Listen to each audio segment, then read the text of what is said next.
Okay, so okay, now starting. Uh, Good afternoon, everybody. I don't know if you have a problem with my slides, please tell. And I'm supposing that everybody's getting these slides.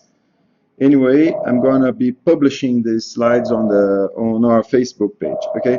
So as I said before, this is the second class of the Renewable Energies and Energy Planning course, and I'm going to talk about the technical economical analysis of energy generation plants.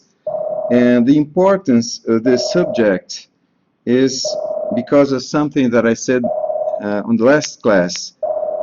One of the most important things, the most important concepts of last class was that fossil energy sources actually compete with renewable energy sources. Or, in other words, the displacement of fossil energy sources compete in a technical sense and also in an economical sense. Okay, so the idea today is to give you tools in order to understand this competition. If you're developing renewable sources, you must pay attention to these aspects.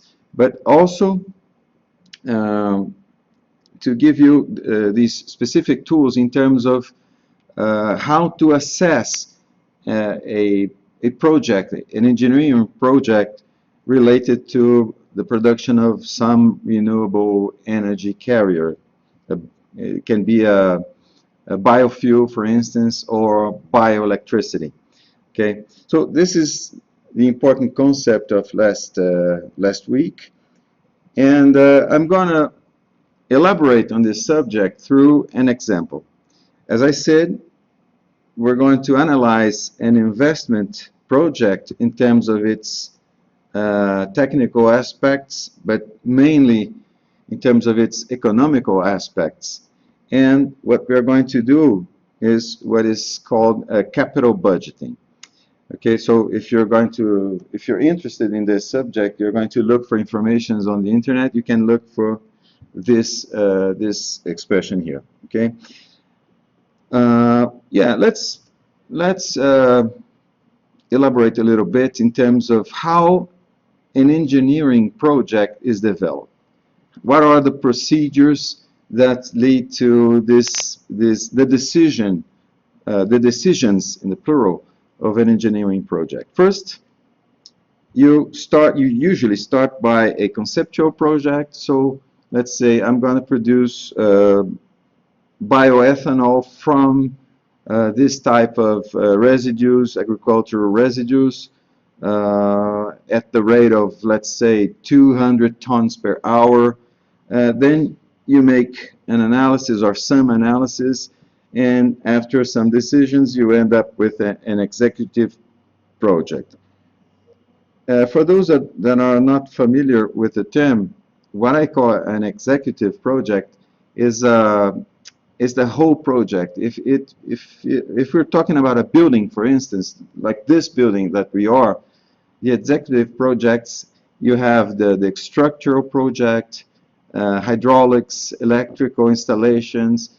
So it's the project detailed to the last bit of information in order that you can hire the construction of this project. Okay.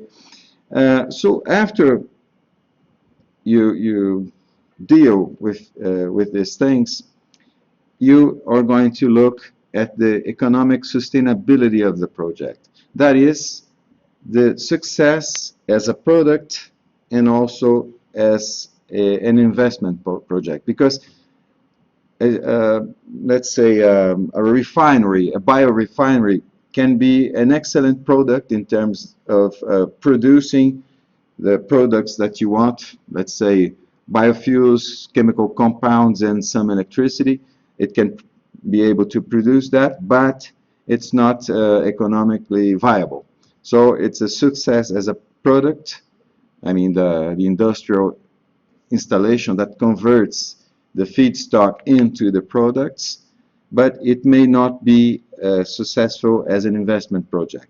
Okay, so if you decide that a project is both um, a success in terms of engineering performance and also in terms of economical performance, you start executing. So you implement, you build everything you must build, you commission the project, and you start operating, and that's when you start having revenues.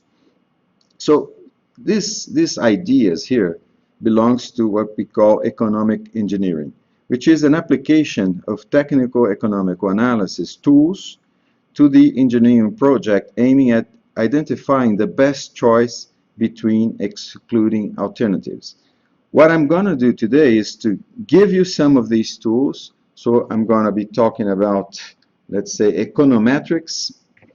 These tools are means of measuring, assessing, attributing a number to the economical aspects of your project. And we're going to do this through an example, which I'm going to explain a little further. Yeah, right now. So we're going to do these things in terms of a case study. Okay, this case, we're going to decide. We're going to, let's say, we're going to pretend that we are, let's say, an investment group, and we need to invest R1 billion in the renewable energy sector. Okay, let's say we are a pension fund. We have several types of investments, and one of our investments in our portfolio is to invest in renewable energy. Let's suppose that we're going to participate in one of those bids organized by the Brazilian government, for instance. Okay, so we want to invest R1 billion, and we must decide if we're going to invest in photovoltaic energy or in wind energy. Okay, so that's the decision to be made. Okay, and an observation: both of these projects are greenfield projects. That means that there's nothing in the field. There's nothing, really nothing. We're going to build from the scratch a wind farm or a photovoltaic power plant. Okay. Another observation: this figure here does not refer to a photovoltaic power plant. It's actually a solar power plant. I just changed from the photovoltaic to the solar thermal plant because we're going to talk about solar electricity or thermal solar electricity in one of the future classes. Okay, just to remind that in terms of solar energy, you have the possibility of converting solar energy directly to electricity through photovoltaic panels, but also you convert solar energy into, let's say, heat, which will heat a working fluid, for instance, steam, which will be used to generate electricity. So that's not the case today. We're dealing with a photovoltaic power plant, a large-scale plant, and also a wind farm. So that's our case study. And the idea is to analyze these investment projects and to decide which project we're going to invest on. Okay? We're going to put our R1 billion. In order to avoid all the engineering details, because that's the object of other classes in the future, I'm going to, let's say, to use former projects, as I said, in order to avoid all the engineering details. Okay, for instance, what kind of turbine, wind turbine we're going to use. Well, I'm going to show you the different types of wind turbines, but very quickly today. There's going to be a specific class when I'm going to talk about wind turbines, and I'm going to give you all the details, and we're going to write down all the equations, and we're going to see that in a lot of details. Also, the same for photovoltaic. So, as I said, we're going to use projects, the characteristics of existing projects here in Brazil in what concerns the wind generation. So here in Brazil, I think I showed you a picture last week of the wind potential in the world. And the most interesting region in Brazil is Chapada do Araripe. I believe I explained you what's special about this region. Well, of course, you have a lot of wind, high intensity winds and regular winds, okay, a low turbulence level, but also the land value here is low because if you're going to build wind farms on the coast, for instance, you compete with your investment project starts to compete with tourism project, for instance. So the idea here, actually, this is a semi-desertic area, so the price of the land here is very, very low. That's one advantage. And most of the Brazilian new wind farms are being constructed in this region. I listed some, okay, from some companies, Queiroz Galvão, I think you heard about that. And the most important one is Casa dos Ventos. Casa dos Ventos has, I think, the most installed capacity belongs to Casa dos Ventos. Okay, I listed some companies that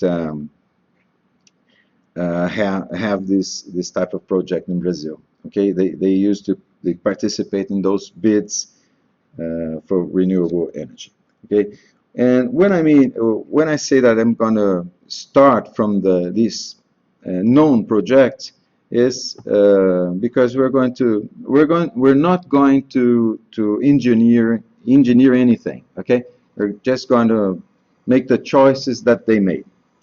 Okay, as what in what concerns the photovoltaic power plant, I'm not going to use a Brazilian project. I'm going to use another one that I know near Berlin in Germany because, well, it has a very interesting story. And actually, it's not only about photovoltaics. I'm going to explain that. But the story starts before the Second World War. You know, Nazi Germany had a lot of airports belonging to Luftwaffe, and this area, after the reunification of Germany, was bought by a company that produced. This company, well, I think something's popping up here. Okay. This company, the core business of this company is to produce eggs, okay? And so they have to plant corn in order to produce the feedstock for the chickens, in order to produce these eggs. So they bought this area belonging to this airport, and the region, this region here, was largely contaminated. Okay, so it was not adequate for agricultural production. So they had to decide what to do with this area here. So what they did, they constructed a photovoltaic power plant because it's cheaper than discontaminating all this area, cleaning this area. You see the corn planted here, okay? And the contaminated area, they installed this photovoltaic power plant. But what's interesting about this project, as I said, it's not only about photovoltaics. Okay, so that's the architectural diagram of all the integration projects. Let's start here. You have the chicken here. They produce egg, and they also produce manure, excrements. Okay, so they take this feedstock because it's very rich in nutrients. You mix with some corn, and you ferment that in order to produce. Yeah, well, does anybody else? Do you know the address? You type. Okay, can you send it again? The YouTube address? You just type my account, which is P Selegim here, and type live. You're gonna see my live channel. Okay. Okay. So there's a delay. Okay, between the. Okay.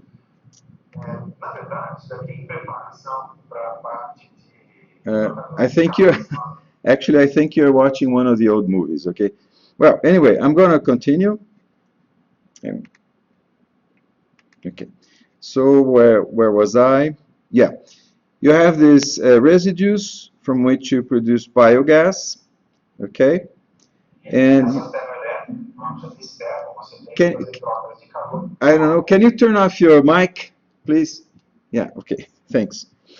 So you also have photovoltaics in that contaminated area, and the advantage of mixing photovoltaics with electricity from biogas is that the intermittency of the photovoltaic generation is compensated by the production of electricity from biogas. Okay, that's a very important aspect because biogas is a very stable means of producing electricity. Okay, and the sun, you know, it's not. So you during the night, you know, you're not going to generate, but even during the day, you may have a very cloudy day and the generation drops to almost zero. So you have to do something in order to compensate for these intermittencies. And one way of doing that is combining the electricity produced from biogas. This is a very interesting way of doing that. But further on, you know, the gas is transformed into electricity. That was through an internal combustion engine. But also the residues from the fermenter here are used as fertilizer.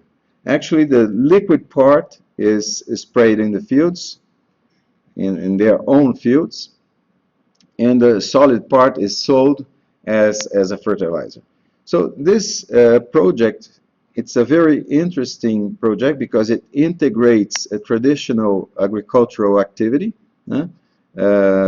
chickens and corn, but also you combine that with energy generation. I forgot to tell about the residual heat from the combustion engine is also sent as heating heat for the buildings of the town nearby this place.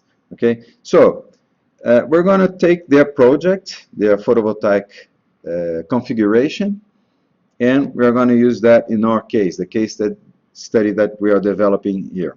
Okay, this is a picture of this project. You see the solar panels here.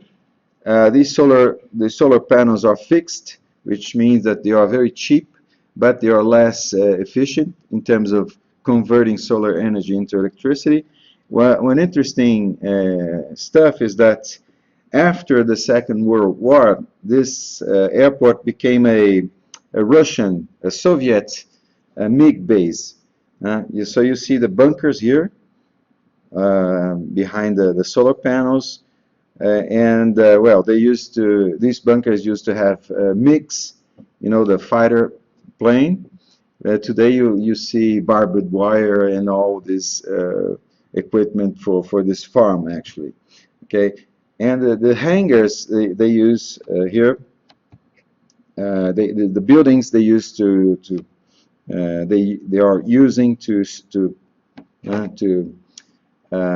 the magazine of these solid residues or fertilizer. Okay, so we're going to use the configuration, the engineering aspects of this project here, as I said, in order to avoid all the engineering. Okay, we're not going to make any engineering calculations today. Okay, so let's see. Just to remind what we have to do, we have to decide where to invest 1 billion reais, in photovoltaic power plant or in a wind farm. Okay, so the decision process will follow more or less the following. We have to invest 1 billion.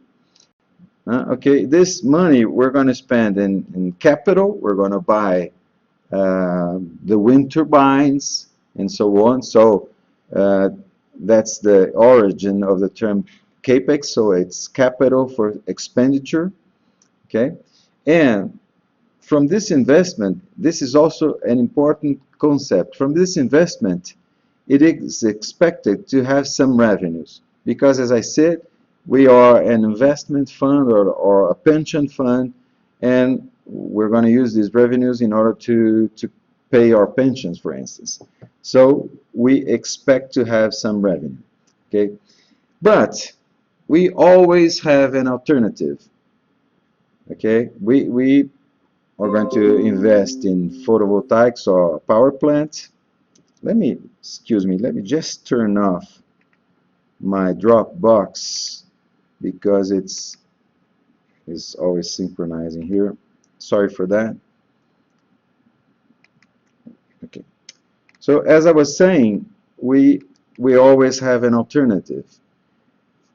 Instead of investing in a risky investment, a photovoltaic or a wind farm, we could acquire, for instance, government bonds or another very low risk investments.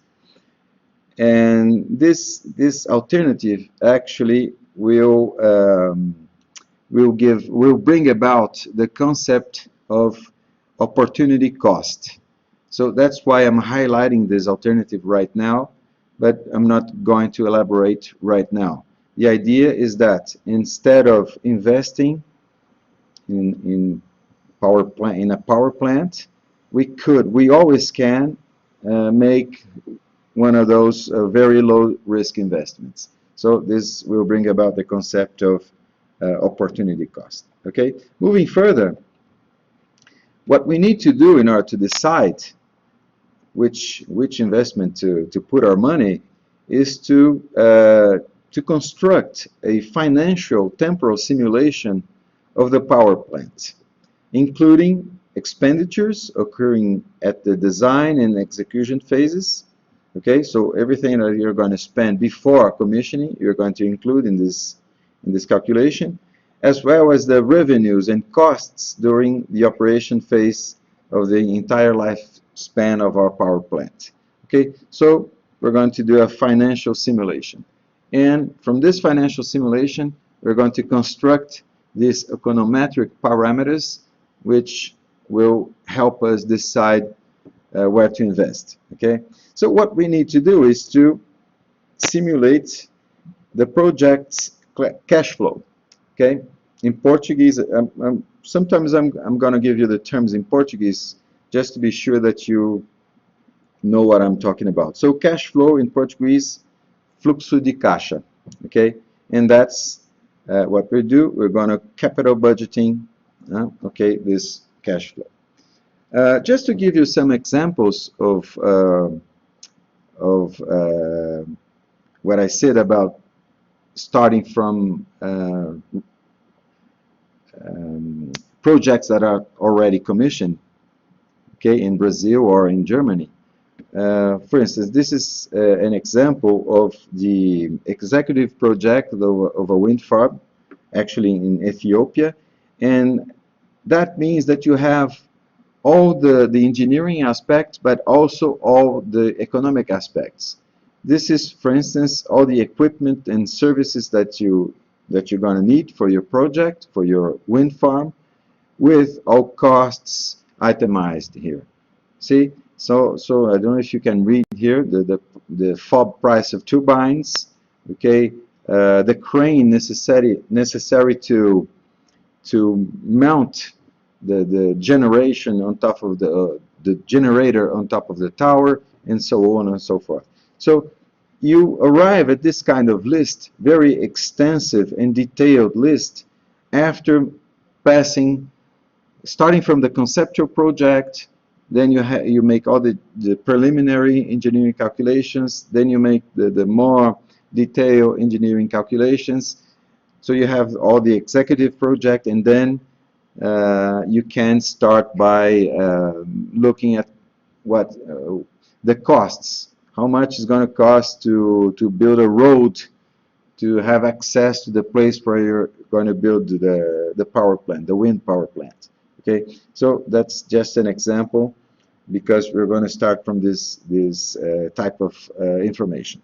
Okay, so by cash flow analysis, what is cash flow analysis? So it's simply a graph showing all the expenses and incomes in function of the time.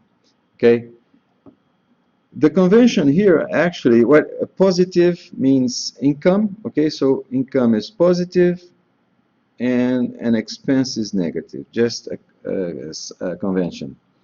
Okay, so during the commissioning, during the implementation of the project, we are going to spend our capex.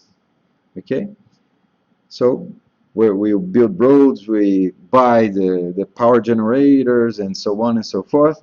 And this is represented by these arrows here. Okay, so the time period here can be a day, a month, a week. That's not important right now. The other type of element of the cash flow is the revenues. The idea is that after commissioning the project, you start producing electricity, you start to sell electricity, so you start to have incomes. So that's why I'm representing in positive here. Okay. Another element, and I erased all the arrows in order to not to pollute the slide. Okay, you have fixed costs. Fixed costs, the concept of fixed cost is a cost that is not influenced by the fact that you're having revenues, the fact that you're producing your products. Fixed cost can be something like if you rent a building to install your offices, for instance, this rent that you have to pay every month does not depend on the fact that you are producing or not electricity. So it's a fixed cost. It will happen no matter what. It will be present no matter what. Okay, but you also have operation costs, the OPEX. Okay, operation expenditures. So they are somehow influenced by the production. If you produce electricity, you have OPEX. If you do not, you don't have, or you have less. Okay, and let me see the next slide. Okay, and another aspect of the OPEX, I don't know if you can see here. Let me erase and get my pen. Um, I try to represent an increasing cost in terms of time, in function of the time. Why is that? Because for several reasons, but for instance, your maintenance costs tend to increase with time because, well, your equipment becomes older and older, so you're going to expend more and more in order to keep this equipment working. It's like a car that you have to maintain the car, and the older the car is, the more you expend. Okay, so we're going to take that into account in our cash flow analysis somehow. Okay, so you can have other incomes and other expenses. The idea here is that you have to take everyone into account. Okay, so after integrating these, I'm going back one slide. After integrating all these curves, all these costs, you have the accumulated cash flow, which is roughly represented by this black curve here. It's a very typical cash flow curve, okay, of this type of project. The idea we're going to analyze this curve. Okay, so we're going to work we're going to try to build a cash flow curve, accumulated cash flow curve for our wind farm and also for our photovoltaic power plant. So the idea, if you're not familiar with this concept, is like having a box of money. We have 1 billion reais in a box, in a cardboard box, and we start expending this money here during this period here, okay? And then we spend everything, or 1 billion reais, and the power plant is ready, it starts to work, so we start generating electricity, start having revenues. So you have money going back to the box, okay? So you have money going back to the box, and so on and so forth. I'm going to describe this curve. We're going to construct some geometric parameters for this curve, which are related to economical aspects, okay? So I listed a few here. I'm going to describe them. First, let's start by this concept here, the death valley. This is a very common and dramatic expression because it's really dramatic. The death valley is a period in which you already spent all your money. So you expend 1 billion reais and your box is empty, and you just wait and pray that you're going to have your money back. So you're going to have, after commissioning the power plant, the money is going to start flowing back to the box. Okay, so it's a dramatic period during a project because of several things that I'm going to explain right now. Okay, one of those things that contribute to the dramatic aspect of this expression is the possibility that your project is not a success. Why this can happen? Let's say that you bought a number of equipment, let's say wind turbines, with a new technology, very different from the usual, and you find out that this technology is not suited for the types of wind that you have in your power plant.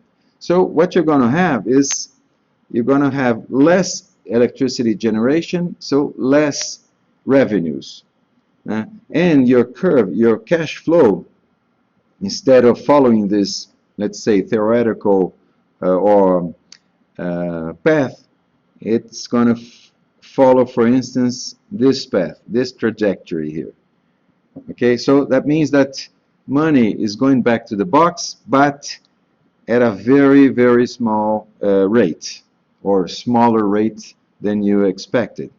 So that means that your project is not a success, and you try to do something, you sue, for instance, your supplier, and they agree to change the wind turbines. Okay, so after you solving all the problems, then you start following the expected cash flow path.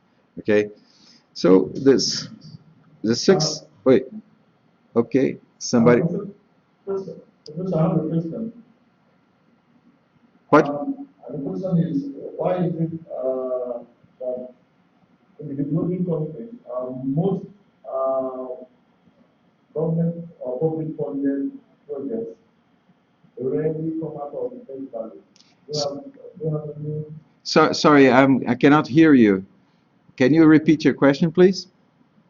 Okay, the question is, I mean, in the developing countries, why do you have any reason why most public funded projects hardly come out of that value? Yeah, I have an idea. I'm going to write it down here. Bad engineering. Okay, engineering, engineering, and bad spelling. Okay, but also bad planning and so on. Okay, this is a possibility. Okay, I'm going to erase that because we are not used to this type of things. That's one possible reason. Okay. I don't know if I answer your question. Okay? Yes, but it's a bad planning. Because I remember that before they embark on this kind of project, they usually work with consultants. Uh-huh. Who usually how come bad planning is the case? Yeah, for instance, let's say that you're a new company, so you're going to hire people to run your wind farm, for instance.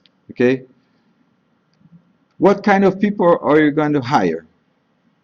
You have to hire technicians that are very proficient in terms of wind technology. But you can, for some reason, hire people from the sugarcane industry. I don't know why. Huh? And what do you think will happen? These people that are not proficient or not used to this type of technology will make decisions during the commissioning or even before commissioning that will affect the performance of your project. So that's a possible reason, and I know this happens a lot in Brazil because we are deficient in terms of human resources. Okay, that's one problem that we have here. Okay. Okay. Okay. Thank you. Okay. So moving forward, let's see. I talked about the Death Valley, the success of the project. Let's say that we are following the expected path. Another important point is this point here. This point means that all the money that you expend already is already back in your box. So you could even take this box and start investing, thinking about investing in some other things. So this point here represents the success of your investment project. This point means that you invested 1 billion reais and you got back 1 billion reais. What comes next is going to be profit. Is the money that you're going to use to pay your pensions, for instance, or I don't know. That's not important here. But all this area here, well, this area here are the benefits of having invested in this particular project. Okay, but moving further, another important aspects is what we call the beginning of the senescence of the project. You see, because I'm going back a few slides, because your operating costs tends to increase during time, the the revenue, the rate of revenue tends to decrease during time. Okay, so when this when the derivative here actually, let me erase some of this. Uh, the derivative here starts to decrease, and after a certain limit, you may decide to do something to retrofit your installation or simply to shut everything down and try to do another thing. Okay. As I said, this is due to the increase in operation costs, and then you have the end of the project, the end of the lifespan of the project. If I'm not mistaken, we're going to use 35 years. Okay, so our cash flow simulation is going to last for 35 years. Okay, uh, another important aspects. I made it in another slide in order to have a more clear view of these aspects. Is the benefit, this is positive, and the cost. So the relation between benefit and cost is another econometric parameter that we're going to calculate, but also what we call payback. Okay. Wait, Professor, go ahead. I have a question. You mentioned now that the cash flow simulation is expected to last 35 years, right? Yeah. Is it depending on the project or for every project? yeah, you usually try to assess that. Okay, so in our case here, we are arbitrating 35 years. Okay, you actually, what you can do when you, if you observe that, sorry, if you observe that your operation costs are increasing too much, you can, for instance, expend some money and to have this, for instance. You can, for instance, let's say, change your wind turbine. You replace the whole turbine. So you expend some money and you have an increased uh, revenue here. But those more complex situations, I'm not going to simulate because they do not have more information than what I'm showing here. Okay, so you can have several types of different situations, but I'm not going to show you here. About your questions, that yes, to be more explicit, we must decide the lifespan of the project. What I'm telling you is that you can increase this lifespan for some reason or not. Okay, if it's not, if it's a very old technology that you bought here, it's not interesting. It may be more interesting if you just shut everything down and build from scratch again. Okay. Okay. So I was talking about another important. Okay, I was talking about another important concept is the payback time. The payback time is the time period when you have your investment capital back. Okay. Uh, This is a very important parameter, and I'm going to give you some examples in a few minutes. I just want to talk about another important concept, the so-called break-even point, which is not applicable to our case here. Okay, so I'm just talk a little bit about the break-even, just for you to have an idea, a rough idea of this concept. But it's not, as I said, it's not applicable to this example. The break-even point, let's say that, let's suppose, or let's pretend that we are a car manufacturing company, okay, like GM or Ford or Fiat, okay. So we decide to produce a new car, a new model, okay. So we invest, we develop the car. We developed all the production line of this car, okay, and so we expend our 1 billion reais doing that, to developing the car, all the beautiful aspects of the car, but also the machines that are going to produce the car, also the maintenance program of this car, and so on. Okay, so we invested 1 billion reais, and we have a new car which is right now on the market. And we expect to have our money back, our 1 billion reais, let's say in 5 years. So the break-even point is the number of cars that you have to sell every month in order to have a payback in 3 years. Okay, because if you sell, let's say, if you are Fiat and if you sell one car a month, that's a tragedy. Okay, if you sell 100 cars a month or 1,000 cars a month, that's quite all right.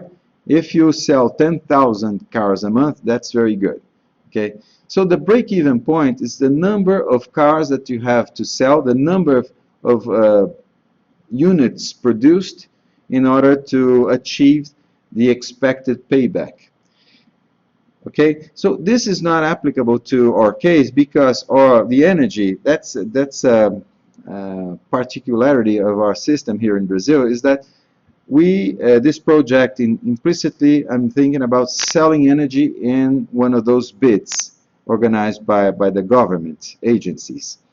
So we sell all 35 years of electricity in one single bid, or you can sell 15 years or 10 years, but the fact is that the electricity, your products, is already sold. So you don't have to worry about, you only have to deliver that kind of electricity, that amount of electricity, but you don't have to worry about how much units, how many units of energy you have to produce in order to achieve the expected payback. Okay? So, Professor, yeah, I have a question. yeah, go ahead. Okay. Yes, I don't understand why the break-even is not at the same level as the investment. I would imagine that the money you invest and then you get the payback at the same level. Why is it higher the maximum investment than the money you are investing? Okay. You have some proceeds. Do you know what I'm saying? In the graph, I'm looking at the graph, Yeah. and I will imagine that the break-even point will be at the starting point of the line, of the Yeah, right yeah, way. yeah, yeah. That's not. That's just the way that I made the slide. The break even is not, as I said, does not mean anything in this type of project. A break even, actually, it could be something like this. In this, if I was going to make a cash flow for the car project, it should be something like this. Uh, let's say here we are selling, I don't know, 100 cars every month, so we achieve the expected payback. So it starts here, as you said. Okay, if we sell only one car, let's say one car, oosh, car a month. This line here is only one car a month. Okay, so the payback cannot be seen in this picture. It influences the path, the trajectory of the cash flow. Did you understand? Okay, I just wrote it here in this place in the slide just to remind myself of talking a little bit about the concept of break even. Okay, I don't know. Okay, yeah, I think I get the general idea. Did you get? Okay. So Yes, thank you. let's see. Yeah, yeah. In the last parameter here is the relation between benefit and cost. We're going to talk a little bit about that. Okay. So yeah. And another comment before moving further, moving to our specific project. Another comment is that during the analysis of the project, you always have alternatives, as I said. Uh, let's say our case supposes that we're going to spend 1 billion reais. But suppose that during the analysis, one of your suppliers offers a more expensive equipment. As for instance, suppose that we are talking about a sugarcane mill. A typical sugarcane mill produces 50 megawatts. Okay, that's the surplus that you can sell on the grid. But during all the analysis, your supplier tells you that, oh, I'm now starting to sell a higher pressure boiler, 150 bar boiler. It's more expensive, so that means that instead of expending 1 billion reais, you're going to expend 1 billion 200 million, for instance. No, not that. Let's say 1 billion, yeah, 1 billion 50 million reais. So you're expending more than 1 billion reais, but the higher pressure boiler is more efficient. That means that it produces more electricity from the same amount of feedstock, in this case sugarcane bagasse. Okay, so if you have more electricity, let's suppose 60 megawatts instead of 50 megawatts, that means that your revenue is higher. Okay, so you always have this kind of situation. You may go back to the board of your investment fund and ask for 50 million more because it may be very advantageous, as I'm saying here. Okay, so that's a possibility that we're not going to consider here. Okay, but it's very true. It happens very frequently. Okay, so the idea now is to decide which one is better, a wind farm or a photovoltaic power plant. What we're going to do, we're going to build both cash flow, both cash flows, and from these cash flows, from the characteristics of these cash flows, we're going to decide which one is better. Okay, so that's the whole idea of this class today. Let's look at the aspects that are translated into numbers. Okay, for instance, let's start talking about the payback. The payback expresses the liquidity of your investment or the amount of exposure to risks. Okay, to understand that, let's suppose that you have 1 billion reais and you're going to build a wind farm you're going to build a wind farm, but you have not decided where to build this wind farm. So let's say that you're going to build this wind farm in Switzerland, okay? Or the alternative is to build a wind farm in, let's say, Venezuela, okay? So if you're going to build in Switzerland, there's no problem in having a very long payback period. Why? Because the country is very stable, so you can sacrifice the payback if in favor of other interesting aspects that your investment may present. Okay, but if you're going to invest in a very, let's say, risky scenario, like Venezuela, for instance, you would probably want to prioritize the amount of time that you are exposed to risks. That means that you're going to prioritize the payback. The lesser the payback time, the better.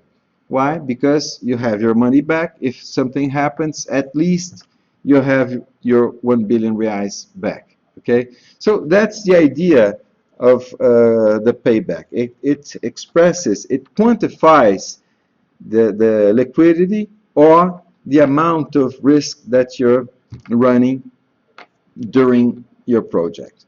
Okay, but it also has disadvantages. For instance, it disregards the revenues after payback. Your project may be like this, or let me draw something here. Your project may be like this, or it may be like this. For some reason, after payback, the amount of revenue is very low. So the payback is okay, but what you get after the payback period is very low. Okay.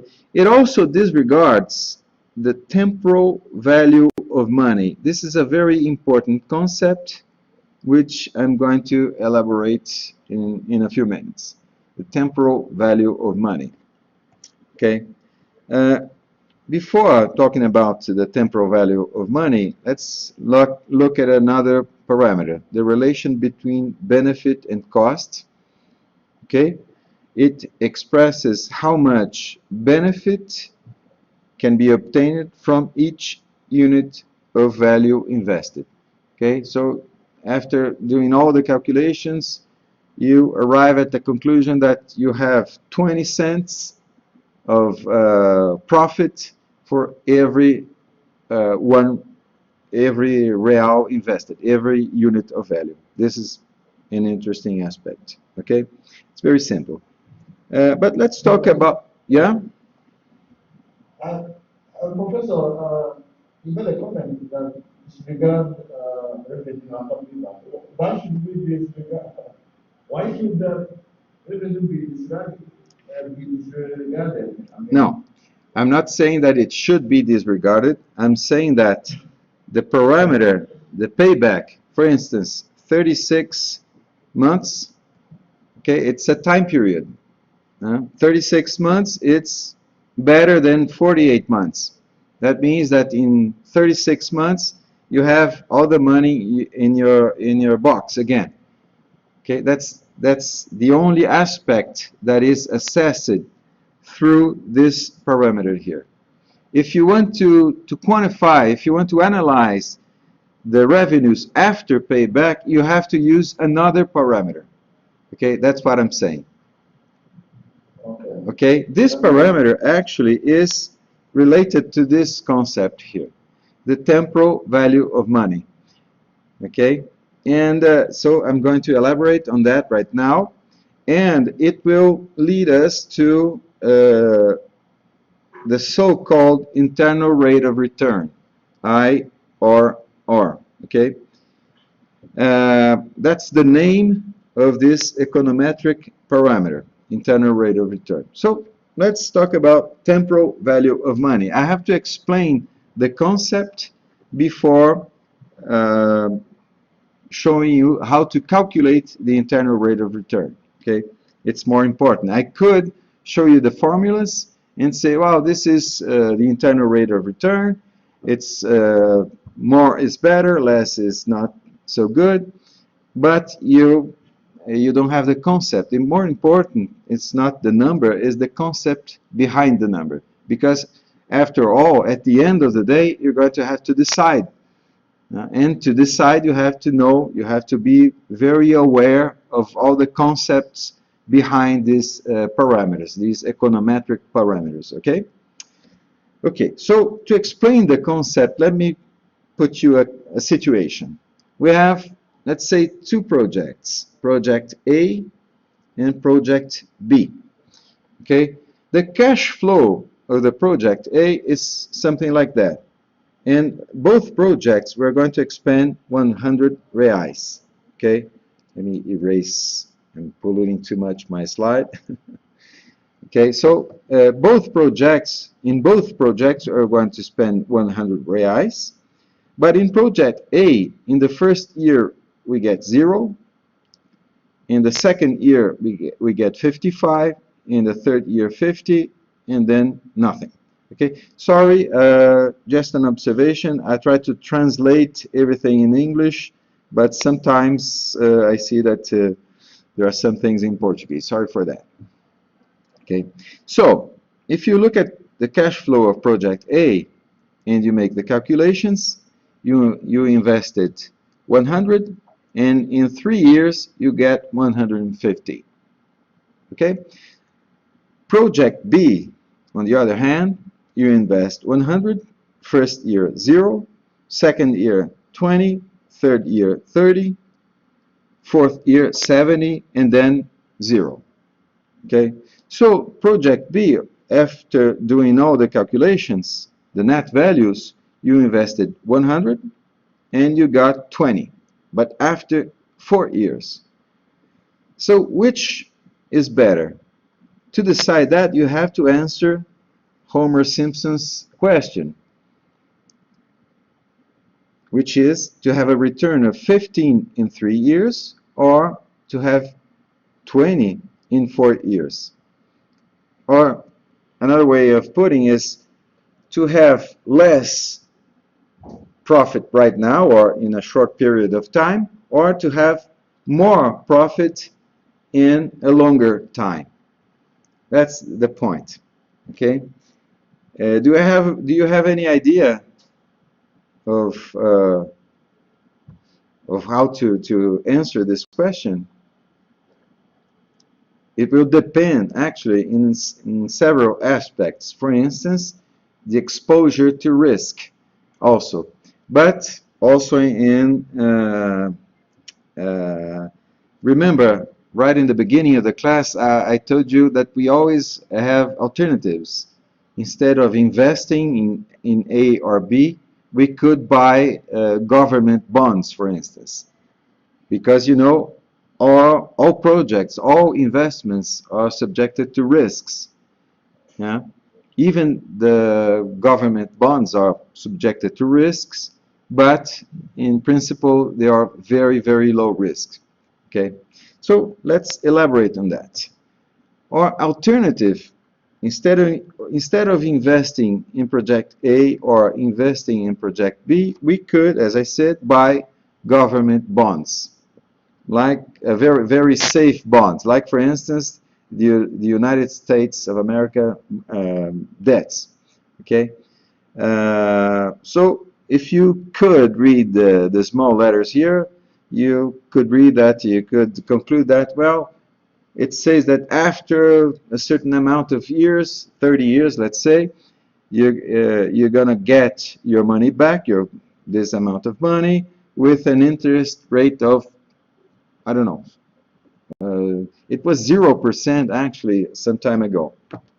Okay, let's just for the sake of simplicity fix our reference rate at 5% per year. Okay, so this represents the alternative. Instead, let me go back one slide. Instead of investing in A or investing in B, I could buy one of those bonds and have 5% of interest every year. Okay, so what would happen with our investment? We start with 100 reais. After 1 year, we multiply by 1.05. We had 105 reais. After the second year, we have 110 and 25. And after the third year, we have 115.76 reais. Okay, this is 5% every year. So instead, let me emphasize this. Instead of investing in A and B, we could have had this cash flow here. Okay, this is the cash flow of our reference investment. Okay, the problem is that we have to decide today and not in 3 years. Okay, so what we have to do is the contrary. We have to, instead of correcting our values to the future, we have to correct our future values to the past. Okay, so let's see how we do this from the past to the future. Actually, this is a geometric progression. Okay, so you have a future value calculated in terms of the present value. So multiplying by the reference rate here. And N stands for the number of periods. Okay, so PV is the present value, FV is the future value, and this coefficient here is the progressions coefficient, actually, and R is our reference rate. Okay, as I said, we have to decide today, so we have to, instead of transforming our present value into a future value, we have to do the opposite. We have to calculate the present value from the future values. So what we have to do, we invert this formula. Okay, so let's suppose we start from saying 100 reais in 3 years, and we go back. So we, instead of multiplying by 1.05, we divide by 1.05. Okay, so that's also a progression, a geometric progression, and the formula is here. Actually, this formula here you can obtain from this one, just simply by dividing everything by 1.1 plus r to the nth power. Okay. I'm trying to emphasize on the concepts, not on the formulas. So we could calculate all, we could correct all future values, we could bring all future values to the present and make all the calculations. We're going to do that. And we're going to calculate the net present value. Okay, NPV stands for net present value, which is the sum of all present values. I don't know if you understood the concept. What we're going to take, what we're going to do, we're going to transform all future values. For instance, this R5 here, we're going to send it back to the past, or to the present actually, send it back to the present by applying this formula here, okay? And n is the number of periods. Okay? After adding expenses and incomes, we can calculate the net present value. Is this okay? So R are all the incomes, these are the expenses at the kth period of time. It may be a year or a week or a month, no problem. And R is the reference rate, or also called the discount rate, reflecting the opportunity cost. This is the important concept I was talking about, the opportunity cost, because when we decided to invest in A or B, they are exclusive, we did not invest in government bonds. So this has to be quantified. We have to access that. Ok. Tá tocando o tempo todo. Ah, deixa comigo, eu ignoro. É só fazer o quê? É só clicar aqui e ignorar. Tá bom. Porque tá aqui e tá lá também. Ah, é? Tá bom, então. Obrigado. So, okay. Moving further, the opportunity cost, as I was saying, it represents the opportunity that we lost of investing in a very or virtually low zero risk investment as these type of bonds. Okay. Okay, so let's go. Let's do the calculations for our example. This is project A. This is B. Here are the numbers without correcting for the future value of money. Okay, so remember, we started by investing 100, project A, then we have 55, 50, 0. The net amount is 50. It represents 15% of interest, or benefit to cost ratio. But if we consider time, if we consider the cost of opportunity, we must correct this value. So 55 becomes actually, in the present, today, right now, 58.96. 50 reais becomes 43.19. And the formula, the correction formula is shown there. Okay? So when we correct for the future value of money, which takes into account the opportunity cost, instead of having 15 reais of profit, actually we're having only 2.50 reais. Okay? In project B, we can do the same. We correct all the values, all the future values, we correct and send them back to the present. And we in project B, we thought we were having 20 reais in terms of profit, but actually we are having only 1.64. So it seems, I'm going back to Homer Simpson. Let me see where, here. It seemed that project B, we get more money, even though we should wait more time, okay, compared with project A. But correcting correcting the future values, which, as I said, represent the opportunity cost, we see that project B is not as attractive as it seemed in the first place. Okay, why is that? Because let's say the biggest amount of money actually comes in the fourth year. So we waited for 4 years to have 70 reais. And here you have the opportunity cost behind. That's why 70 is translated into a low value, a relatively low value of 57.59 reais. Okay. Another important observation here is that all these calculations are like this because, well, some way we fixed 5% as our reference rate.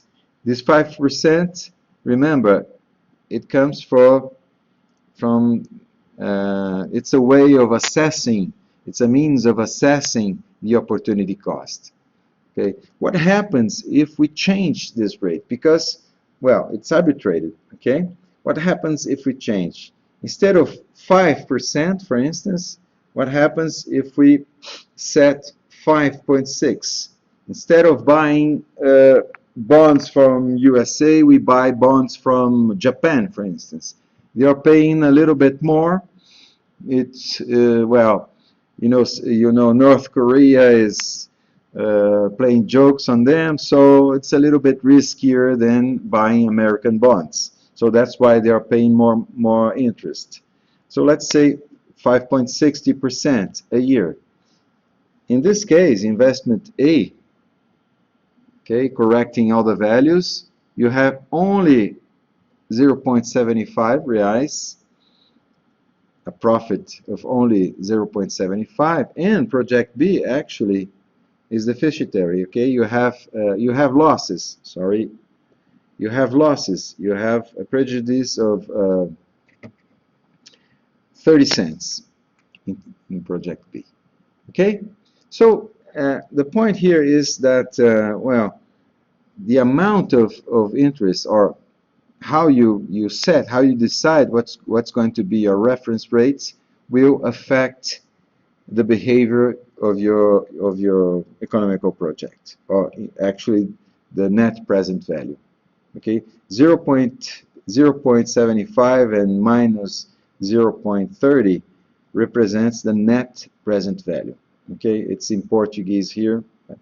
Okay, but it's the net present value, which is calculated with the help of this formula here. Okay, so the net present value takes into account the opportunity cost, which in order to do so, you have to decide what's going to be your reference rates, okay, or your discount rates. But it also has limitations. I'm going to show you some, which I'm going to try to answer further on. Okay, let's say, just for the sake of reasoning, that project A, in project A you have an initial investment of 10 million, and you have a net present value. You make all the calculations, cash flow, and so on and so forth, and your net present value is 2 millions. Okay. In project B, instead of investing 10 millions, you have 2 billions as your initial investment. And after constructing your cash flow and calculating all those parameters, you have a net present value of 3 millions. If you only look at the net present value, 3 millions is better than 2 millions. So you would decide for project B. But there's something wrong here. Okay, you invested, I don't know, much more than 10 millions, only 10 millions, several orders of magnitude more. So there's something wrong. Okay, and well, you can see that this aspect here is assessed. You can have a feeling about this problem if you calculate the ratio between investment and benefit. Okay, and by benefit you can calculate the net present value. You can replace benefit by the net present value. Okay. Well, let me move a little bit further in order to, because we're going to arrive at the internal rate of return. Okay. And let me show you how we can do this. I said that we have to fix, somehow decide what's going to be our reference rates. This letter R here in this formula. Okay, I say that it represents our opportunity cost, but well, it's rather arbitrary, and we have to somehow decide. We have to put a number here based on some assumptions that we do. Okay, so what happens if we vary this number? Let's just play with the formula right now. Right now, I'm not interested in the concept. I'm interested in the behavior of the formula when we vary this number R here. Okay, so we're going to construct two functions: the net present value of project A in function of the discount rate, and the same thing for project B. Let's put this into a graph. So project A, the cash flow is here for project A and B, okay? And you have these curves here. You have the red one represents project B, the blue one represents project A. And you see that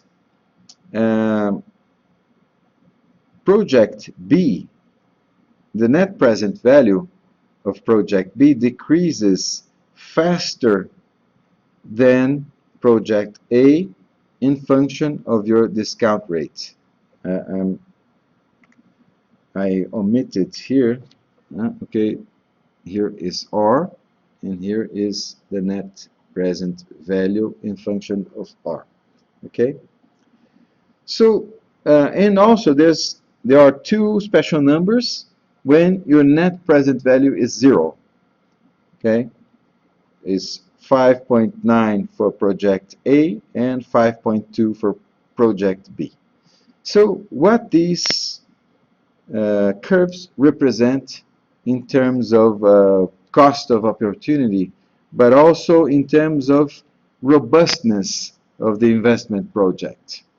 I'm going to elaborate on that. Suppose that we have an interest rate, or sorry, reference rate, a discount rate, as indicated by the dotted line.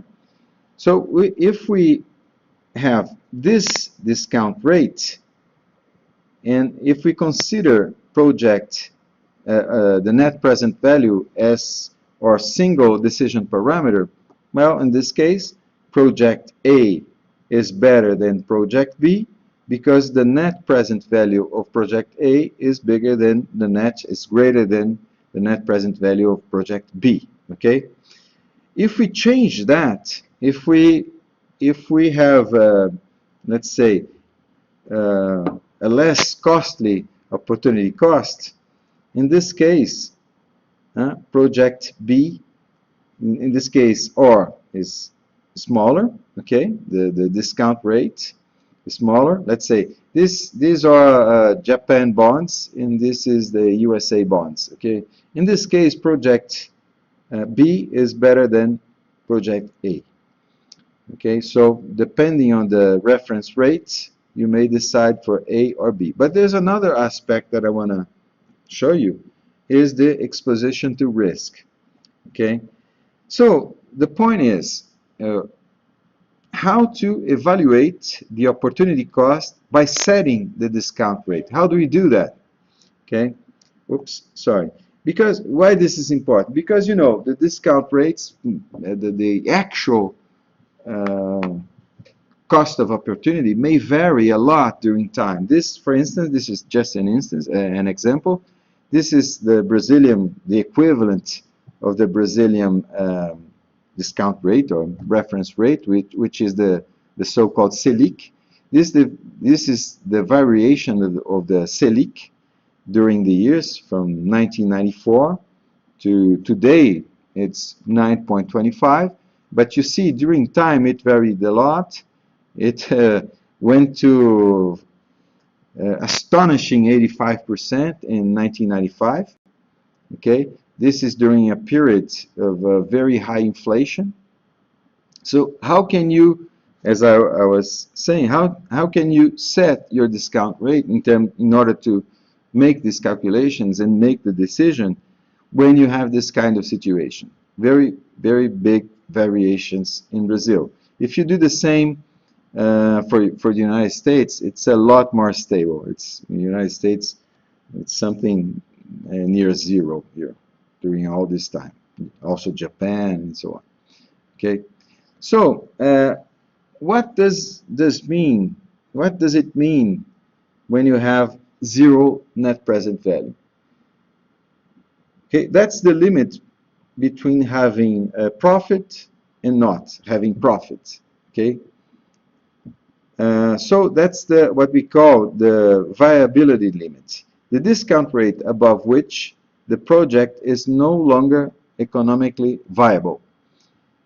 So this number here, which zeros the net present value, represents the so-called viability limit, and the fact that the viability limit of project A is greater than the viability limit of project B tells us that project A is in some way or more robust than project B. I mean, for more robust, I mean it's still viable, it's still profitable, even if your discount rate, your actual discount rate, so your actual opportunity cost varies a lot during time. Okay, so project A is more robust than project B. Okay, so this number was baptized as internal rate of return. As I said, it represents the robustness of the project. And you can calculate the internal rate of return by zeroing the net present value in that formula. The formula that you use to calculate the net present value. And instead of or, you have this is in Portuguese, sorry. You have the internal rate of return here. In Portuguese is taxa interna de retorno. That's why it's written like that. Okay, I forgot to translate. Okay, so when you have a bigger internal rate of return, that means that your project is more robust or more resilient than your other alternative, your other project. Okay? Okay, so, well, there are other econometric parameters that we could use for this example. I'm not going to be extensive on that because I would have to, I would take several hours, and that's not the idea. The idea is that from your cash flow simulations, you construct numbers which represent some aspects of your project, some economical aspects. For instance, cost of opportunity. For instance, the temporal value of money, and so on and so forth. Okay, so the idea is to construct these parameters from your cash flow, based on your cash flow, and to decide to use these numbers to objectively decide between excluding alternatives. Okay, so let's go back to our case study, which was, remember, the technical economic analysis of an investment project, the capital budgeting of photovoltaic power plant in a wind farm. Okay, so the decision process, let's elaborate on that, is first we start from 1 billion reais. Sorry, we analyze both engineering projects, the wind farm and the photovoltaic. Let's, for the sake of simplicity, just consider this example here, the wind farm. So we make the engineering project, executive project, and so on. We calculate all economics, capex and opex. We generate the cash flow, and then we construct these decision parameters here, which serves as a basis for our decision. After deciding, we execute the project. But, you know, this doesn't need to be a linear process like this. In every level, you can go back and change something in order to improve your project. For instance, you can decide to change the type of turbine. It will change eventually the engineering project and also all economics and so on. So this project, this decision, this cycle may be repeated several times, and when you're done with this decision cycle, you finally decide, and you execute your project. Okay, so that's the idea. That's what we're going to do. We're going to do one single cycle of this project for the wind farm and also for the photovoltaic power plant. But I'm going to give you some hints about what could be a second decision cycle. Okay, let's go. So let's see how it is done for our specific cases. The wind farm from the projects in Chapada do Araripe, and the photovoltaic power plant from that company in Berlin. Okay, let's just a few slides about technology. Uh, starting with the wind technology. You see, in time, let me see that. In time, you see that, well, what I want to show you here is that you have several different technologies. The most common ones are the horizontal axis turbines here. You see that they are increasing in size. The longer the blades, the more efficient the turbine is because of the vortexes that you have on the tip. Okay, so the tendency is to increase, and well, there are some limits. You cannot exceed more than, let's say, 100 meters onshore, basically because you cannot, it's very hard to transport your blade from the factory to the installation place. So that is related to the geometry of roads and lanes and streets. Okay, that's one of the reasons why wind farms are moving offshore, because offshore you can build. You have several advantages. You can build bigger blades, bigger turbines, so more efficient turbines. Yeah, well, you just use a crane on a boat here to construct these windmills, so you don't have a big problem.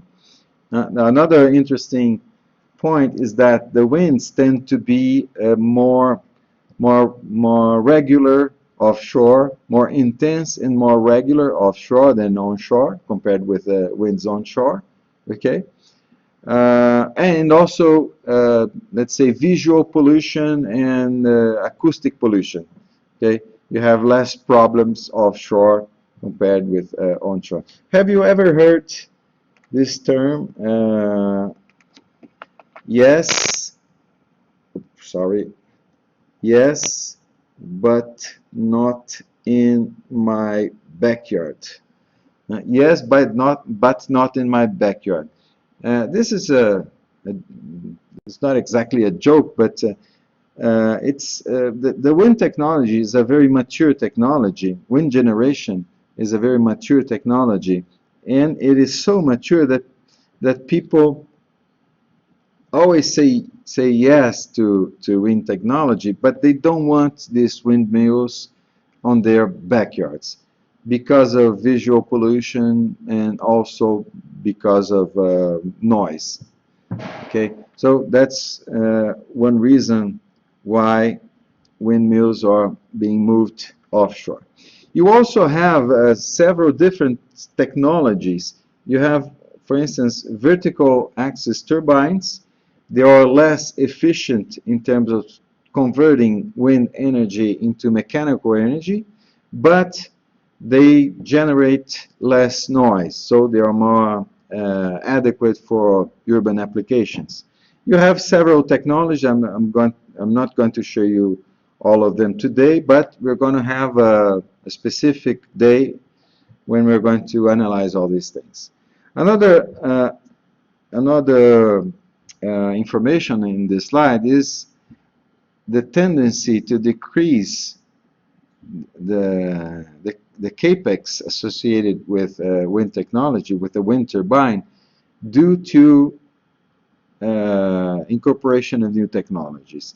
And these new technologies are broke down here in terms of, let's say, better aerodynamics. You can gain 2% by having better aerodynamics, controls, and so on. Let's see. Well, the nacelle, the geometry of the nacelle, which is this, where you have all the equipment here, the supervisory system, and so on. So the idea is that the price will tend to decrease because of new technologies, and this actually is shown in more detail here. But also an actual curve. The price is dropping during time. Also, not only because of new technology, but also because of scale. The installed capacity is increasing, so that means that you can benefit from scale effects. Okay, so this is actually happening for wind turbines.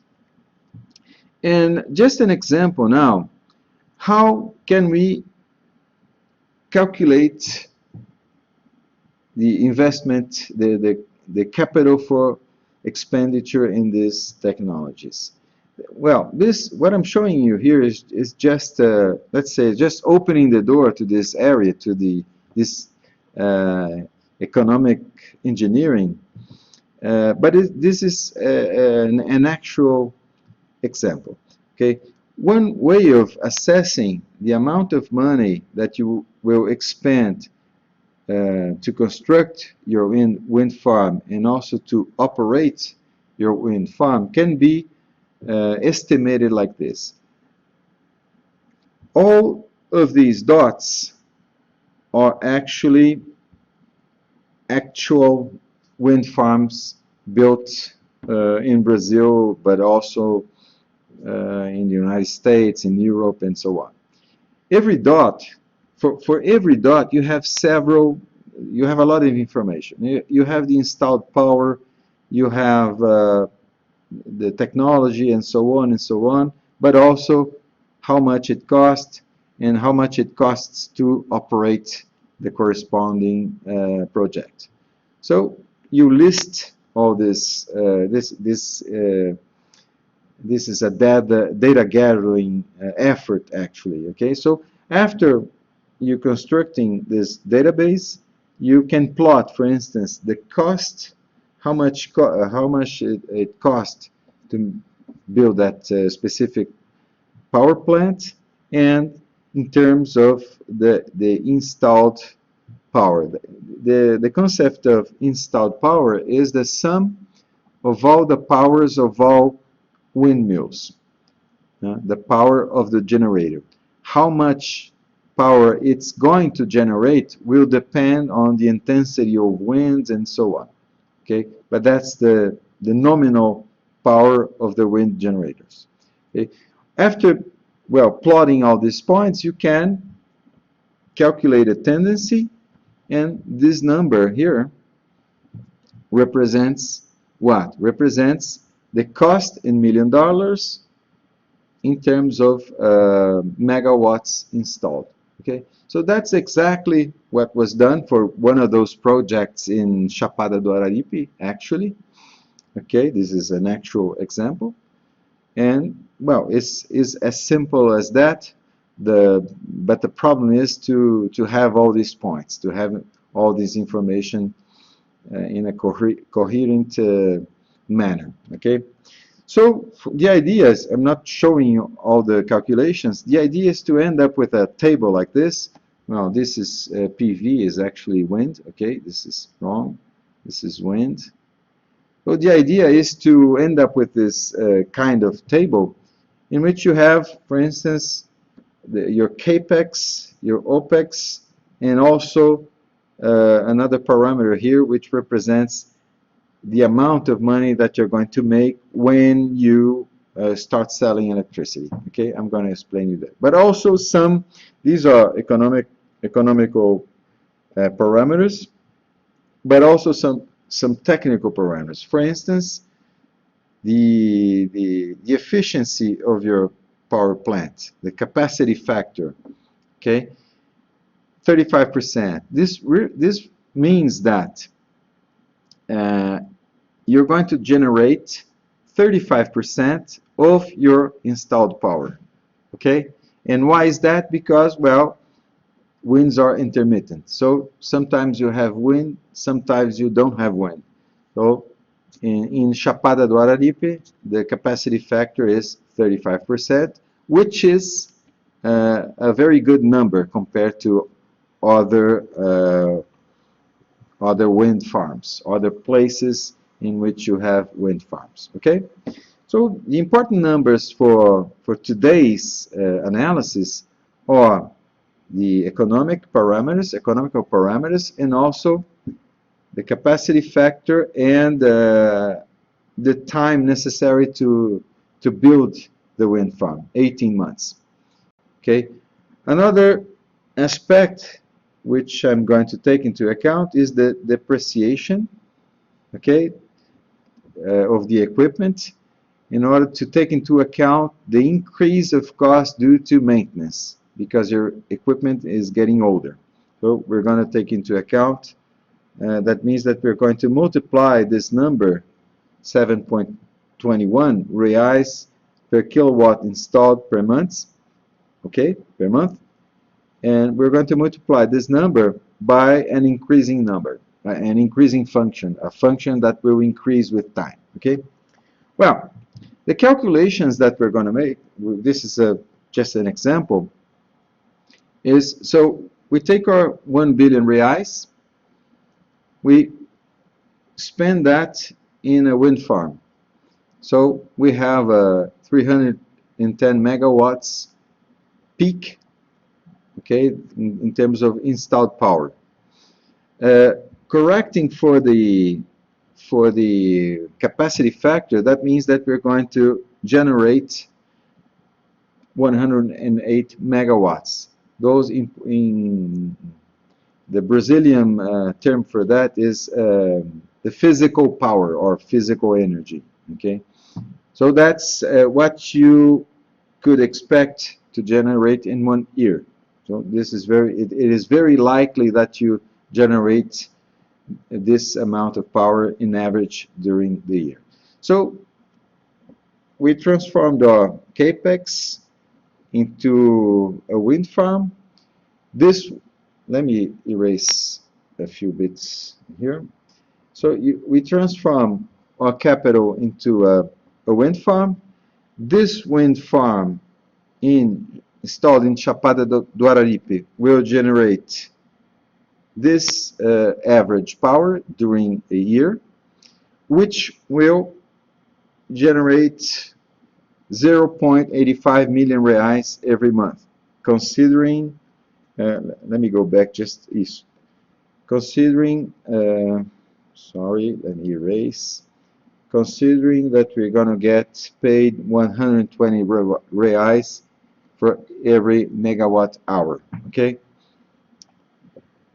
So 108 megawatts will generate this income, okay, and this average power will generate this type of cost due to operation of the power plant. Okay, Sorry, it's the opposite. This is the cost. Okay, this is OPEX, and this is the revenues. Okay, and the calculations. Just an observation here. The units, we treat them as we treat in algebra. Okay, so we can cancel out hour with hour and so on. Just to show you the calculations here. Okay, so after that, we will start implementing our cash flow graph or cash flow table. Actually, we will build that in a spreadsheet, which I can make available to you through our Facebook page. Okay, so let's see. Let's construct our cash flow.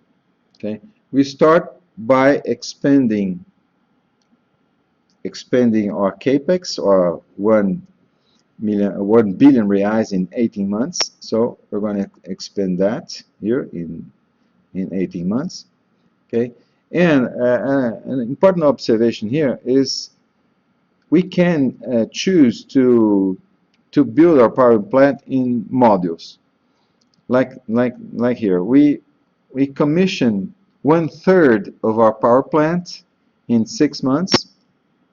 The second third of our power plant we commission in 12 months, and the third we commission in 18 months. Okay, why we do that?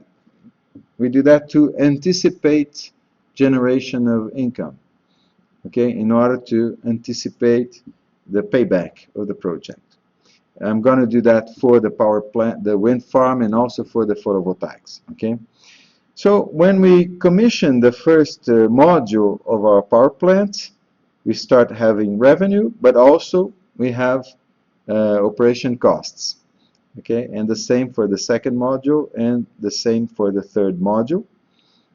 And after the third module, we have the full income generation, 9.33 million reais every month, and with a cost of 0.85 million reais a month.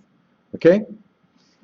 To consider depreciation of the equipment, I'm going to multiply this function by something that will increase, okay, in order to take into account the fact that our equipment is getting old and we have to expend more and more money as the time passes. Okay, so I'm going to multiply that by a function f of t, which will represent this increase in our OPEX. Okay, I'm going to show you what this function is in the spreadsheet right here.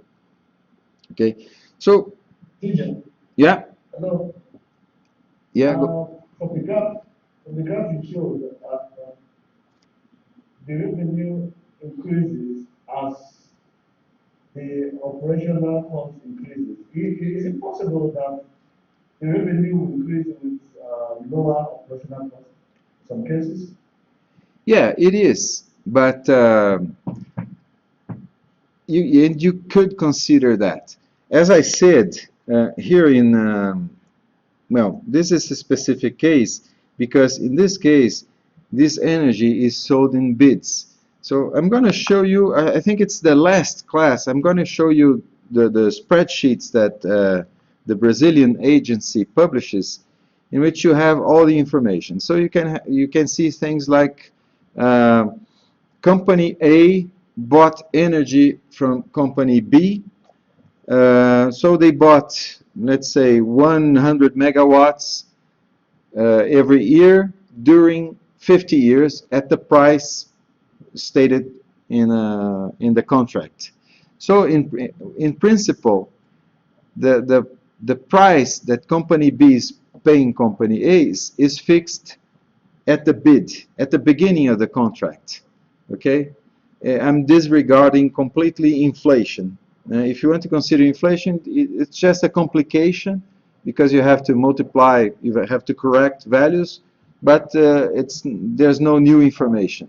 Okay, so in this specific case, the price of energy is fixed a priori, so it's not going to change during the 35 years of your project. I'm saying that you can consider that, but you could also consider that your revenue could decrease during time. Okay? Okay. Okay? Well, Okay. okay. Okay. So this is the structure of our cash flow, and what we have to do is to implement that in a spreadsheet, which is done here. Okay, you see, this is the capital expenditure. Okay, the months is here. So the capital being spent from month 1 to month 18. Okay, so this column here represents this curve here. Okay, just to be very clear. The operation cost is written here. Okay, the first third, the second third, and the third here. Okay, those are the expenses. So this column here actually, oops, sorry, represents this curve here and the revenues. Okay, and this is the sum of all these cells actually. And here's the accumulated cash flow, which is represented here. Okay, so this spreadsheet I'm going to publish in the Facebook page, so you can download this sheet and see the wind farm project and also the photovoltaic power plant, the cash flows. But the point is that after constructing your cash flow curve, which is this column here, and this is the graphical representation of your cash flow. I forgot to explain about the depreciation curve.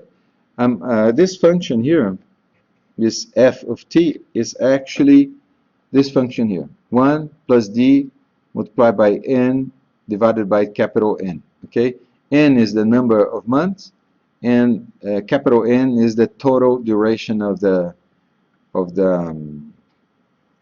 project. Okay.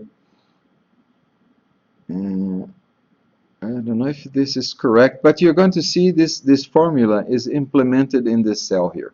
Okay, I think it's, yeah, that's correct.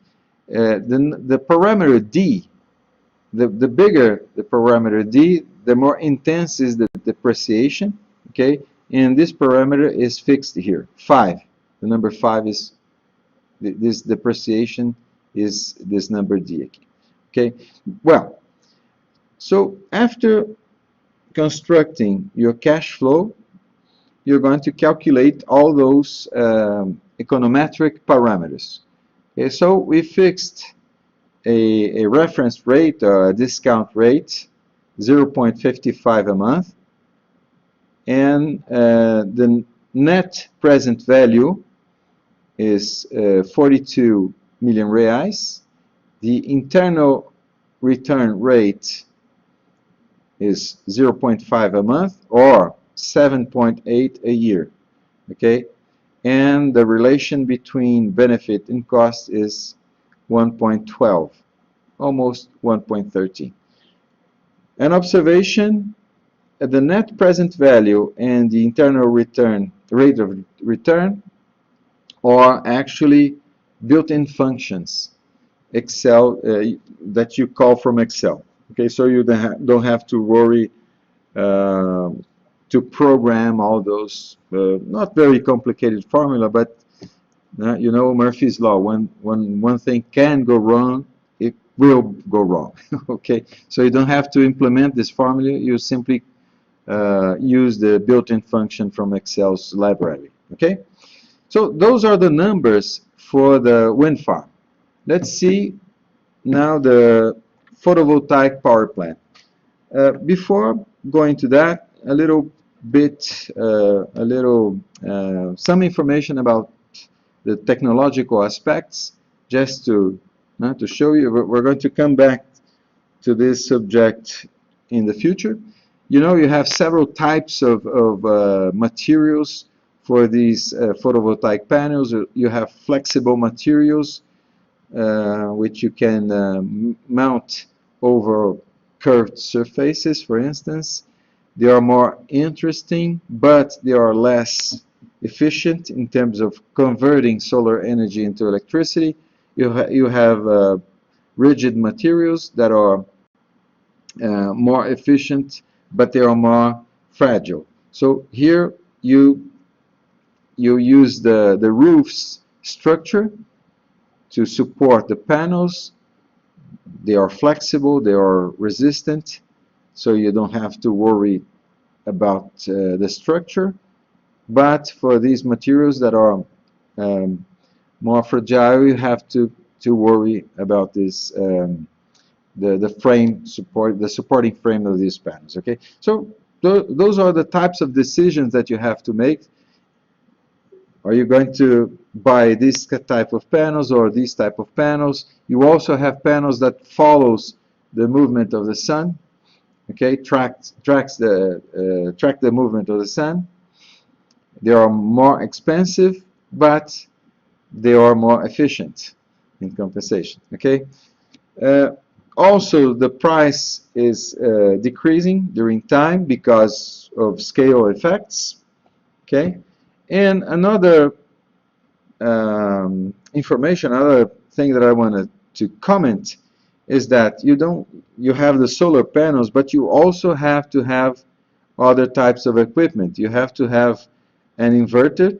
Actually, the energy produced, the electrical current produced by these panels are continuous, so you have to transform that into an alternating current. So you have to use an inverter. Okay, you also have to have some uh, backup system, because when you sell energy, you sell 24 hours of power, of electrical power. So during the night or during cloudy days, you are going to use your backup systems. Yeah? So your capex will be expanded not only in solar panels, but also in this type of equipment here. Okay, and the amount of money that you're going to spend, how can you evaluate that? That's the same. We're going to do the same thing that we did for the wind farm. So every dot here represents a photovoltaic solar power plant. Okay, so you plot the numbers, the cost of the power plant in terms of the installed power. And installed power means that if you have the sun on your solar panel, uh, direct incidence, okay, at 12 o'clock in the equator, and in this situation, you're going to generate the installed power. The amount of energy arriving at your solar panel will vary during the day, so this will be taken into account through a capacity factor, the same way that we did for the wind turbine. Okay, so every point here represents a solar power plant. So you have all the information, how much it costs, to operate, and so on. And you, for instance, plot the the cost, the capex associated with the installed power. You can calculate a tendency. So this number here represents the how much you how million reais in terms of installed power in megawatts. Okay. The idea is the same, so you end up with a table with all your important parameters. The most important ones for today's class is the operating cost, the capex associated, and the price paid by the companies. Okay, I don't know if you remember. This is bigger than. I'm going back to the wind turbines table. Okay, excuse me for that. Here, you see, we were getting 120 reais per megawatt hour, and for the solar photovoltaic energy, we're getting 215 reais. Okay, keep this in mind, bear this in mind. I'm going to come back to this to explain this difference in a little while. Okay. Also, the operating cost will be increased, will be affected by depreciation as the same way we did for the wind farm. Okay. The calculations are the same. We expend a billion reais, and so we buy a photovoltaic power plant with 89 megawatts. This is installed power. P stands for peak.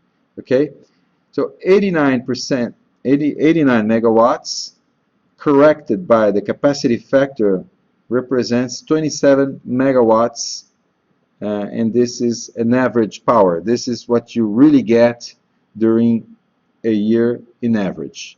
Okay, and this number 30% actually comes. I forgot to show you. Comes from that's the capacity factor associated with Chapada do Araripe. Okay, this is much less in Germany, for instance. Okay, so 1 billion became 89 megawatts peak. 89 megawatts peak becomes 27 megawatts average. So this is what you sell on the market, 27 megawatts. The price that you get, you multiply that by the price that you get, you transform 27 megawatts into 4.18 million reais a month, and this will cost for you 0.18 million reais a month. This is operating cost. This is your revenue. Okay? Professor? Yeah, go ahead. I have a question here. Why in the first line you have 89 megawatts and the second one is gigawatts? Is it a mistake or I didn't understand? Yeah, just a mistake. Just a mistake. Okay. That's copy paste from this slide here. You see? I see. The same mistake here. That's why I was. Okay, sorry for that. Yeah, I just confused. Okay, thank you. So moving further, 27 megawatts average will represent this monthly cost and this monthly revenue. Okay, the calculations are the same. So now we are ready to start building our cash flow. Okay, so everything is the same. We expend 1 billion reais in 36 months. It takes more time to implement a photovoltaic power plant, but we can slice it in more modules. I chose to slice it in 6 modules, hoping that this could compensate for the longer time to implement the power plant. Okay, and remember, this effort is to try to anticipate the payback. Okay, so the first module is commissioned in 6 months, 12 months, 18, 24, 30, 36. Okay, so we start having revenues after 6 months, and so we also have the expenses corresponding to the operation costs. Okay, the same story. The depreciation will be taken into account through a specific arbitrated function, actually. Okay, so this is the structure of our cash flow. This is the implementation of our cash flow. You see, this is our capex from month 1 to month 36. The operation costs, expenses, revenues, the instantaneous cash flow, and the accumulated cash flow. Okay, here. So this is the graph that you have. We use the same depreciation function, but the parameter D, which takes into account the intensity of the depreciation, is lower. I don't know if you remember, I'm going back a few slides. We chose a stronger depreciation here, 5, and you can see that the cash flow is slightly concave here, okay? And for the photovoltaic power plant, you see the number here is 2, so the depreciation is less intense, and you see no curvature here, okay? Well, anyway, once you have this column here, which is your cash flow, you calculate those econometric parameters. So I'm fixing the same discount rate, 0.54 a month. The net present value is negative for 101 million reais. The annual internal return rate is 2.75, and the relation benefit cost is 0.66. So you see that you already see that it's very, very non-attractive. Okay, negative present value means that your opportunity cost is too high. You would probably build this project in a place where your opportunity cost is not so high. Okay, but let's compare the two projects and try to decide which one is better. Okay, so let's see the numbers together. This is the accumulated cash flow for the wind farm, the accumulated cash flow for the photovoltaic power plant. Okay, and these are the numbers.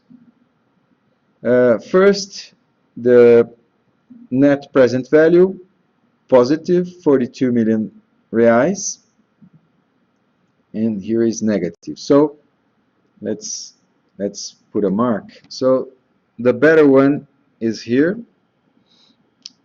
If we look only at the net present value, let's look at the internal return, the internal rate of return, 7.81 for the wind farm and 2.75 for the solar power plant. So the wind farm is better.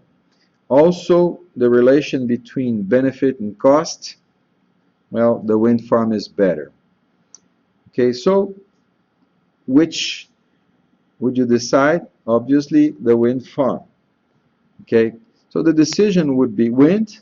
However, it will depend, it may depend in other aspects, depending if you are the investor or depending if you are government and so on and so forth. I'm going to try to give you some ideas about that. Okay, remember, I'm going back a few slides, maybe a lot of slides. Sorry, let's going back here. Okay, so we are at this point. We calculated all the parameters, and it seems that the wind farm is better. But we can try to change things in order to make the photovoltaic power plant more attractive. So let's see what could be done and why this could be done. Why someone accepts paying more for photovoltaic electricity. Okay, the idea, for instance, is that if you are government,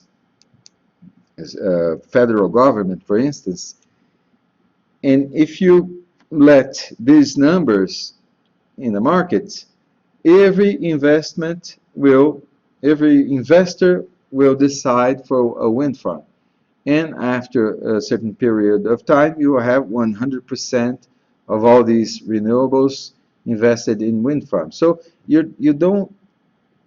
This is a fragile system because it's not diversified. So if you're government, you would like to diversify your energy sources, so you can create incentives in order to make other types of energy, and photovoltaics is one of them, more attractive. For instance, you can discount, you can waive some taxes that you that these investments would pay for you. You can create differentiated tariffs, subsidies, and so on and so forth. So you do that because you have, let's say, a broader strategy, diversification of energy sources. Okay.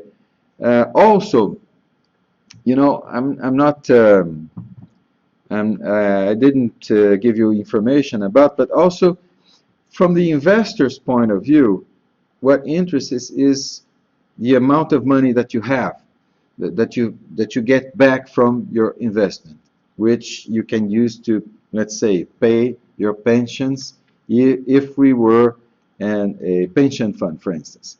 But so it generates profit. Okay, so if you're an investor, you are interested in profit. If you are a government, you also want a profit for the investor because you have taxes associated with this profit, but you also want to generate jobs and to, let's say, to multiply this investment. So for instance, if we compare, the problem here is that we are comparing two power plants which they do not pay for the fuel. What is the fuel? The basic energy source of the power plant, of the wind farm, is wind, which is free. Also, sun is free, so you don't have to pay for the fuel of your power plant. But if the project, if our decision was between a wind farm and a sugar mill, for instance, okay, a sugar mill, or better than a sugar mill, if wind farm or biomass thermoelectric power plant, okay, and using, I don't know, eucalyptus, for instance, okay. So what is the fuel of the thermal power plant? Eucalyptus. And eucalyptus is not free. You have to grow eucalyptus, you have to plant, you have to grow, and you're going to pay for the eucalyptus. So the power plant, the thermal power plant, generates profit and stimulates the agricultural market around the power plant. You see? So the amount of development induced by the thermal power plant is bigger, is more significant than the amount of development generated, induced by those types of photovoltaics or a wind farm. So depending if you're an investor, government, or even the future employee of these power plants, the decision can be modular. Okay, so coming back to this example, you see this table here. This is just to show you that solar energy is really small compared to wind energy in Brazil. This is from the Balanço Energético Nacional, which is the national statistics on energy in Brazil, okay? Balanço Elétrico Nacional 2016. Balanço energético, né? Energetic, forgot the word. Balanço Energético Nacional 2016, okay? Just to show you that the amount of photovoltaics is really small, okay? It had a 13% of increase from 2015 to 2015, but it still depends on incentives and subsidies and so on. Wind energy is actually it is the fastest growing energy, not only in Brazil but also in the world. Okay, it's a very competitive type of energy, And well, thermal energy is increasing in Brazil due to a specific situation in the last in the last few years. Okay. So, well, this is what I had to say. Just since we have a few minutes, I just want to show you the spreadsheet and show you the influence of two things. Okay, the effect. Let me get the example here. No, not here. Ish.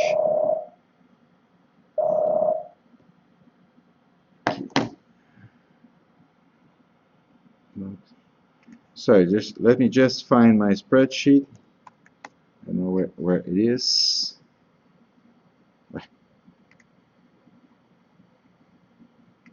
Asterisco, pontos,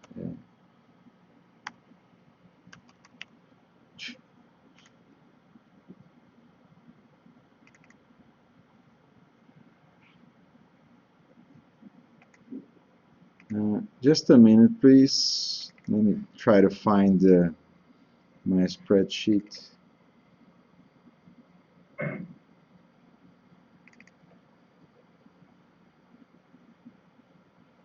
No.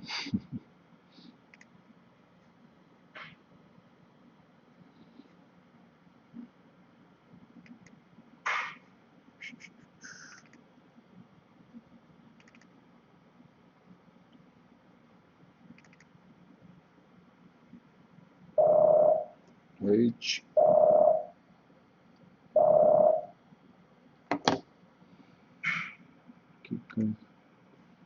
Well,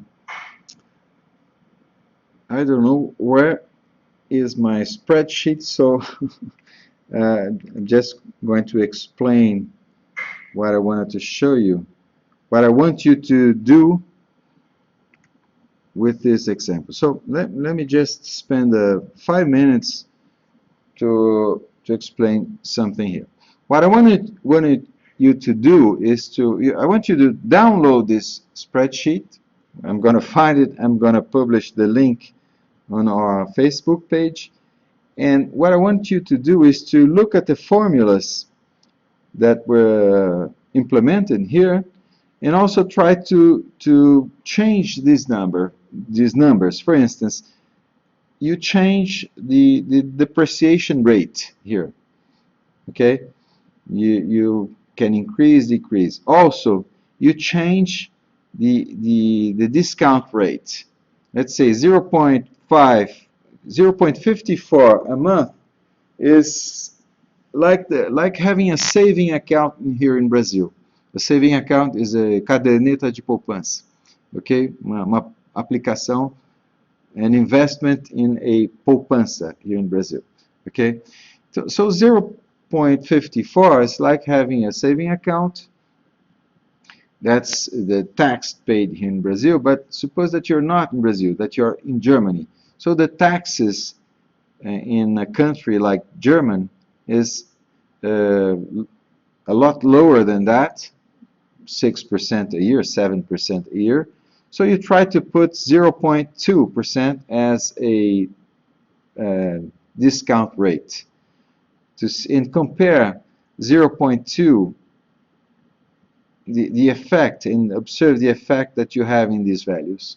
Okay, you will see that the net present value may become positive if you have smaller discount rates. So I want you to download this spreadsheet and try to play with these formulas, change, and try to, for instance, instead of implementing like this, you can change. You can, I don't know, implement,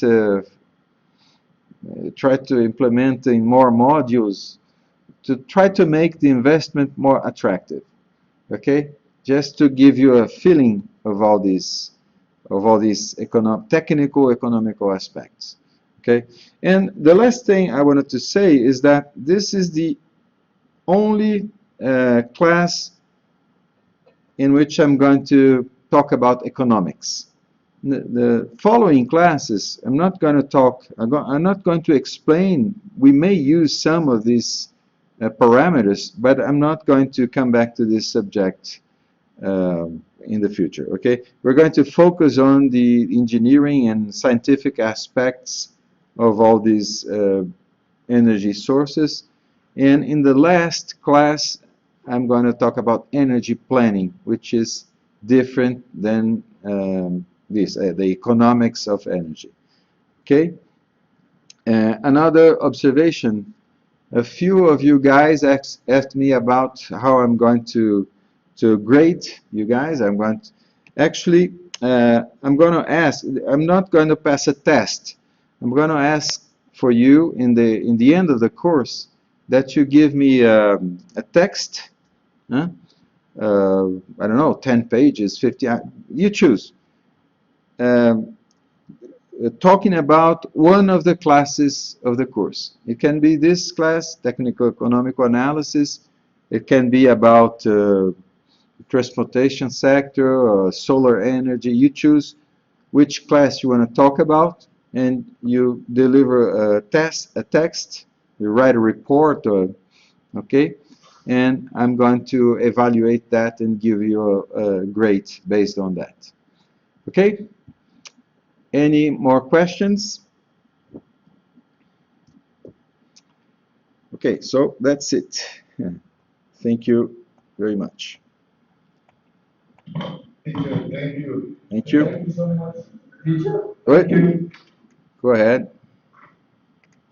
I forgot to say, if some of you guys want to ask me a question in Portuguese, no problem. Go ahead, ask in Portuguese. I will translate the question to English to be sure that everybody understand, and I will answer it in English. If any of you guys have a problem or some difficulties with English, please ask, okay? And if you want to ask questions in Portuguese, please do so. Okay? Thank you. Okay, thank you. Thank you.